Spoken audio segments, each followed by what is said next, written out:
In 2024, I added 8 different credit cards to my wallet, 7 of which came in just the last 4 months. And in 2025, I have plans to apply for 8 more credit cards for our wedding spend that we have upcoming next fall. After making the largest purchase of my life back in June of 2024, I thought I had bought myself some time to continue saving for our eventual wedding. Boy, was I wrong. So just 1 week after getting engaged to the time when we got back home, she had already started making calls to vendors and putting down deposits for our wedding. Not quite sure why I thought I had bought myself some more time to save. Anyway, I knew I had to build out a credit card strategy for all the wedding spend that we had upcoming that could allow us to earn enough points to travel on our honeymoon for free. Starting in September, I knew that the best path for us was to hit as many sign-up bonuses as we possibly could with our increased spend. And while I wanted to maximize the amount of sign-up bonuses that we could hit, I did want to start to add cards that I could see fitting into our long-term credit card strategy. That led me to first applying for the Bilt MasterCard, then the American Express Business Platinum Card for its massive sign-up bonus of 250,000 points. And shortly after that, all within the same week or two, I ended up applying for the Bonvoy Brilliant as we are Marriott loyalists. The Bilt card was almost a no-brainer, thinking of all the rent purchases that we were making every month and leaving those points on the table so we could finally earn 1x back on our largest spending category. As I mentioned with the Business Platinum, it was offering the highest sign-up bonus that you could get in the credit card game at that time. The Bonvoy Brilliant also had an elevated welcome offer, and we were looking forward to taking advantage of all the different benefits and credits that you get with that Bonvoy Brilliant card. We hit both of those sign-up bonuses in about a month and a half or so, and very quickly we were ready for another application. So I did have my fiance apply for the American Express Gold Card, which was offering a sign-up bonus of 100,000 membership rewards points after 6,000 in spend in 6 months. So not only were we starting to earn 4x back on 2 of our top 3 categories outside of rent, and when looking at how much we do spend at supermarkets and restaurants every month, we didn't have to move any additional spend to this card, so I don't anticipate hitting that welcome offer until about February of 2025. And since I knew that I wasn't applying for any other cards in October, I did end up adding the Chase Ink Business Unlimited card.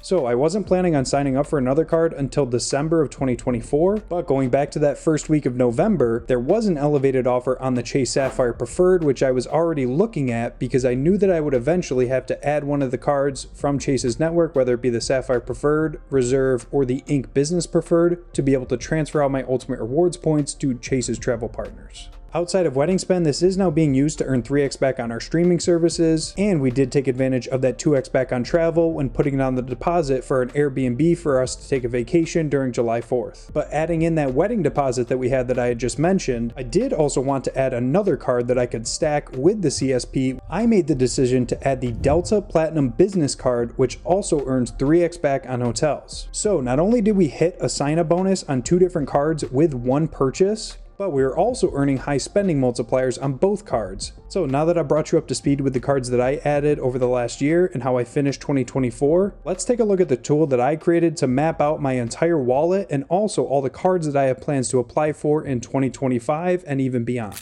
First, as you can see with all the cards that I added in 2024, including that authorized user card on the American Express Gold, I am technically at Chase's 524 limit, so I am fully expecting to either get rejected or sent to reconsideration when it comes time to apply for another Chase Ink business card in 2025. In terms of American Express status, you can see that I am currently at 3 American Express cards, and they do have in their terms that you are only allowed to have 5 American Express credit cards open at one time. And although I'm not technically getting positive value out of the Business Platinum, as you can see here, or that Chase Sapphire Preferred, in terms of the CSP, I think that card will bring me more than enough value, whether it be the ability to transfer out to their travel partners, or the 25% boost that you get when booking with UR points through Chase's travel portal. With the Business Platinum card, as you can see, I do have plans to cancel as of right now in October of 2025, but I'm actually going to change my plans for the American Express Business Platinum card, and I'll tell you why in a second. And I'll actually do this right now. Let's plan to downgrade, and I plan on downgrading to the American Express Business Green card. So I just learned about literally 24 hours ago when I was watching a video from Sledge. He talks about a great strategy for American Express charge cards and how you should never cancel those, but instead downgrade if you do have one of those premium cards like a platinum or gold down to the green card in hopes that you will get an offer to upgrade back to the same card that you had just downgraded for some additional membership rewards points after a very low minimum spend requirement. So by using this method instead of canceling, because once you cancel you can never get another sign-up bonus on that same card with the lifetime language that is associated with all of American American Express's cards. This gives you an opportunity to earn a sort of mini sign-up bonus again on maybe the same card that you had just had. I will leave a link to the video that I watched from Sledge, which taught me this method, in a pinned comment down below. So enough about my current wallet, let's get into the good stuff and let's see what cards I have on the table for 2025. So the first card that I should say we had plans to apply for, as you can see here, is the Ink Business Unlimited card for my fiance. She did just launch her own business, so there should be no issue with getting her approved for the card to have another catch-all card in our arsenal to earn 1.5x back on any miscellaneous spend. But the main reason I want her to apply is through my referral link so that I can earn some additional UR points, and hopefully, if all goes well, she will get approved, and then I can in turn use her referral links to continue stacking those points between the two of us throughout 2025. Assuming that she is approved for that Ink Unlimited, I have plans to apply in February using her referral link for the Chase Ink Cash card. Between those two Ink cards, we should have plenty of time, even if there isn't any major wedding expenses that pop up, to hit those sign-up bonuses organically over the next several months. It does earn 5x back on both phone and internet purchases, which could be useful, but given that it doesn't offer the same protections as you get on a card like the American Express Platinum for your cell phone, and for that internet category, I do currently pay my internet bill directly out of my checking account, for which I get a $10 discount from Verizon. That $10 discount that I'm getting outweighs the $5 worth of UR points that I would be getting every month by putting that internet spend on the Chase Ink Cash. So next up, I actually do have plans to apply for two different business cards in the month of March, that being the American Express Business Gold and Chase Ink Preferred, which both have huge minimum spend requirements to hit those different sign-up bonuses.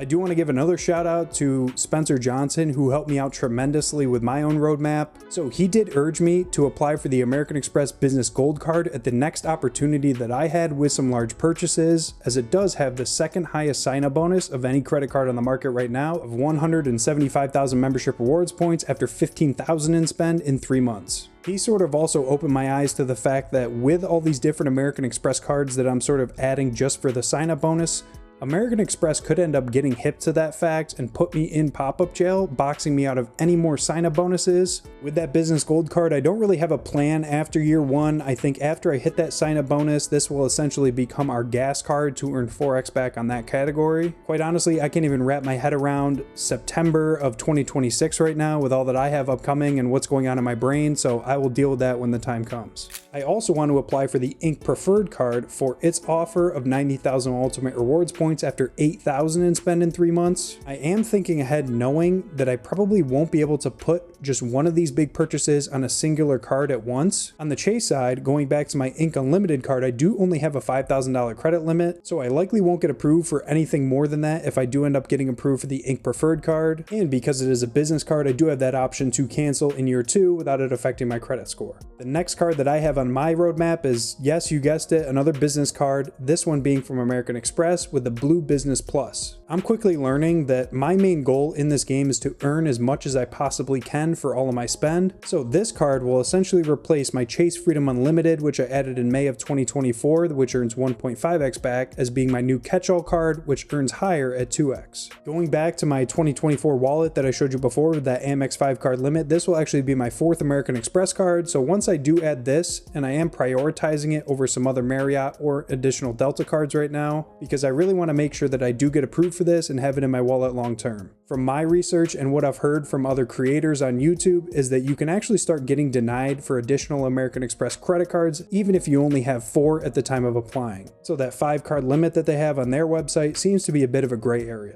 Looking ahead to September, I do have plans to apply for the personal platinum card from Amex as well. With our wedding date fastly approaching at that time in October, we will have plenty of spend to put on that card to hit the $8,000 minimum spend requirement to earn 80,000 membership rewards points after 3 months. I also want to make sure that I'm adding the personal platinum card and to lock myself into that sign-up bonus before I make any changes with that business card to avoid any issues with pop-up jail or not being eligible for that sign-up bonus. And I think I can get far more value out of the personal platinum card versus the $70 or so that the business card is costing me. Looking at the effective annual fees for both the personal and the business card to help offset that $695, the $200 worth of Uber cash that comes with the personal platinum card will stack very nicely with the $10 monthly that we get from the American Express Gold card, and we'll be able to take full advantage of the $240 from the digital entertainment credits. I did actually find a benefit on my corporate green card that offers a $150 statement credit for the personal platinum card. If you're interested to learn how you can save on the annual fees from American Express's charge cards, be sure to check out that video after this one that I'll link right here and down in the description. So if by some miracle I'm not put in pop-up jail from that American Express Platinum card application, I will actually apply for one, maybe even two more American Express cards. I'm kind of just planning on applying until I do end up getting denied. I am sort of in an internal debate right now whether that fifth and final American Express card should be the Delta Gold Business card,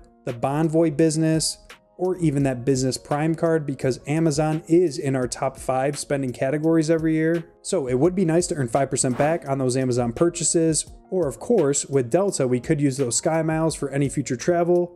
And with the Bonvoy Business card, those 3 50K free night awards will come in handy for either our honeymoon or some trips in years after. Like I said, the smart thing to do would be to apply and have the Business Prime card be my 5th American Express credit card. But when thinking about the Delta Gold Business card, there is currently no family language associated with the different sign-up bonuses that you can get from the Delta family of cards. So in my own mind, I really want to take advantage of that before I'm sure American Express does add that family language as they did with the personal Delta cards. So as you can tell, I've got a lot going on in my mind, especially when it comes to December of next year, whether I'm in pop-up jail or not. I think the Business Prime card makes the most sense long term, but I will get lots of benefits and value from those other sign-up bonuses, whether it be through Marriott or Delta. Or American Express does actually put me at that hard stop of 5 credit cards. I may start to look in 2026 at some other lenders, like maybe Citi with the Strata Premier. I would like to get into Citi's network sooner rather than later, because there are rumors right now swirling about a more premium travel card coming from Citi. One other thing that I did want to mention quickly is that, as you can tell, I'm applying for almost all business cards in 2025. And one of the most common questions that I see online all the time is, can you put personal spend on business cards? The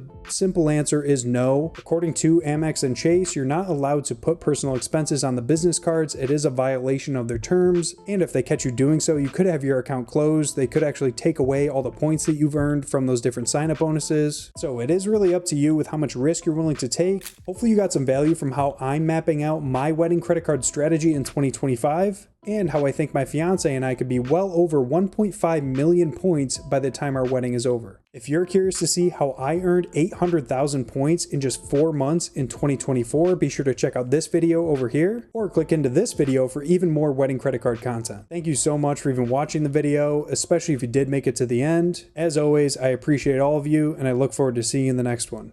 Cheers.